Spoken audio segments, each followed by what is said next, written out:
Hola, buenos días. Mi nombre es Diego Acero y soy estudiante del Diplomado en Educación Superior del CEPIES de la UNCE. En este video les voy a hablar sobre las tres teorías que dieron origen al pensamiento complejo.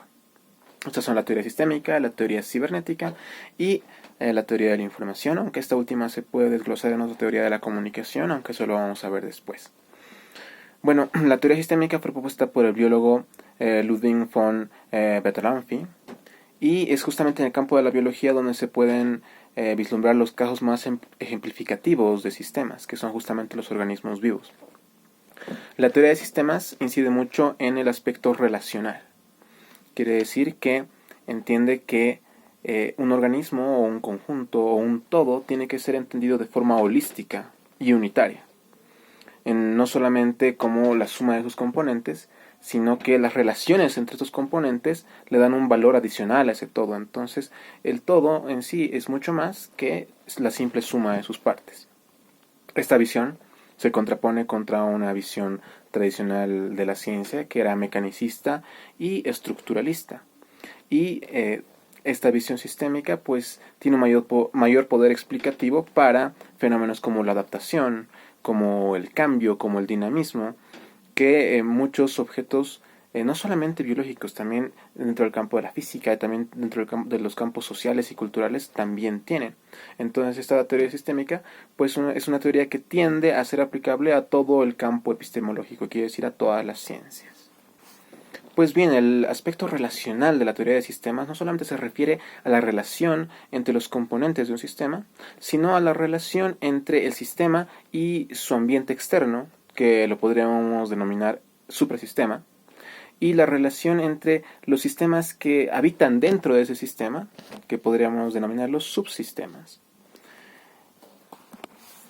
Sin embargo, aunque está estrechamente relacionado con subsistemas, suprasistemas, un sistema mantiene esa unidad y es irreductible, quiere decir que tiene una organización, una cohesión interna. Entonces, desde el punto de vista relacional, pues es abierto, pero desde el punto de vista organizacional, pues es cerrado. Esta característica le permite ser adaptable hacia no solamente los estímulos externos, sino hacia la entropía interna. Y aquí viene un concepto muy interesante para entender la teoría de los sistemas, que es la entropía, que proviene de la física termodinámica. Básicamente es la propiedad que tiene la materia de tender hacia la desorganización. Entonces, como un sistema es una unidad organizada, pues la entropía amenaza esa organización. Entonces, el sistema desarrolla una negentropía o entropía negativa para contrarrestar no solamente la entropía interna, sino las amenazas externas.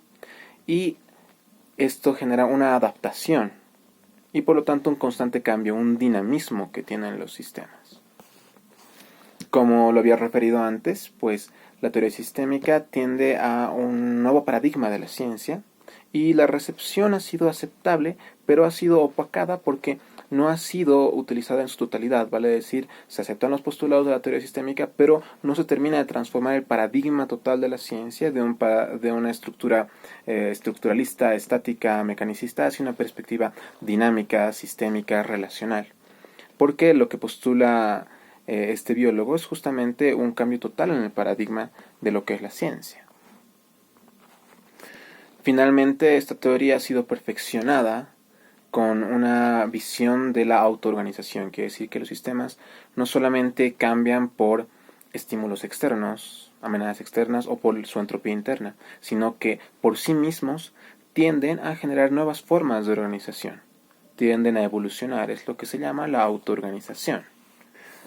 Bueno, prosiguiendo, se encuentra la teoría cibernética, que tiene que ver con control y con cambio. De hecho, es la teoría del control de cambios.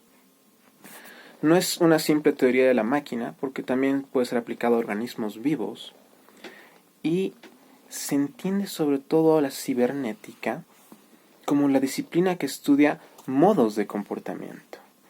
Obviamente el concepto fundamental en la cibernética es el de la diferencia, por lo que se trata de una disciplina que es básicamente una analítica del cambio. Esto porque pretende formalizar cuáles son las leyes del cambio para luego llevarlas hacia automatismos, no solamente dentro de las máquinas, sino también para los organismos vivos. Para explicar mejor lo que es la cibernética se pueden recurrir a dos conceptos.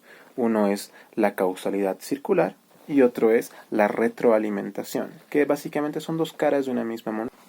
La retroalimentación es un ir y venir de información que permite una actualización de los propósitos del organismo o máquina.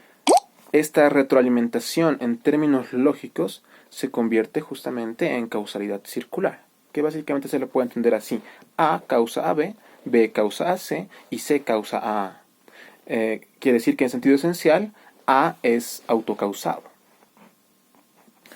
Pues esto tiene que ver con lo que habíamos visto, que un sistema es relacionalmente o informáticamente abierto, quiere decir hay un intercambio de información con suprasistemas, subsistemas, pero organizacionalmente es cerrado, o sea, esa causalidad cerrada o esa causalidad circular, pues implica un sistema cerrado, que es lo que le permite evitar la entropía y las amenazas externas y mantener su organización o adaptar su organización en una negentropía. Finalmente tenemos la teoría de la información, que viene a completar o complementar las dos anteriores. La teoría de la información nace de un intento de calcular matemáticamente cuánta información es transferida, procesada, almacenada en los procesos de comunicación. Shannon y Weber son los que en su libro intitulado Teoría Matemática de la Información postulan esto y esbozan elementos que tiene esta información o tráfico de información. Su última modificación consiste en 6 elementos: una fuente de la información, un mensaje, hay un canal a través del cual va el mensaje y obviamente un receptor de esa información, pero también hay un encodificador y un decodificador. Posteriormente Shannon le añade el elemento del ruido o de la interferencia, o aquello que se podría equiparar en términos sistémicos a la entropía, justamente. Pues bien, bajo este esquema, la repetición o redundancia tendría más bien el rol de la negentropía, justamente para evitar esta desorganización de la información a causa del ruido o la interferencia. Esta negentropía pues sería una retroalimentación negativa. Esto implica justamente la labor de la negentropía de mantener la organización pese a la fuente de ruido. Sin embargo, esta es una visión muy lineal de lo que es la información. Entonces, una teoría de la comunicación más sofisticada es la que propone von Forster, quien añade el concepto de retroalimentación positiva.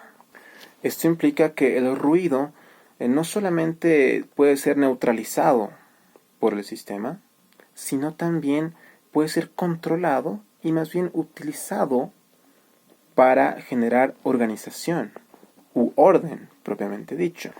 Este es un aporte que luego va a ser trasladado a múltiples disciplinas, múltiples ciencias, y particularmente en el estudio del lenguaje de la comunicación humana y de las terapias psicológicas o de asistencia familiar es que surge la Universidad Invisible, que luego va a ser denominada el Grupo de Palo Alto. Para ellos la comunicación pues es un proceso social permanente que integra múltiples elementos o modos de comportamiento, desde la palabra hablada obviamente a lo gestual o las miradas o el espacio interindividual, etc. Todo ello es un sistema, un todo integrado, regido además por un código que está influido por la cultura. Aquí es donde llama la atención sobre el rol que tienen las paradojas y las contradicciones en la comunicación humana, así como el ruido puede generar orden en el proceso de tráfico de información. Entonces tenemos que al modelo inicial de Shannon y Weber, de una simple transmisión lineal de información, pues el grupo de Palo Alto lo ha terminado convirtiendo en un modo orquestal de comunicación.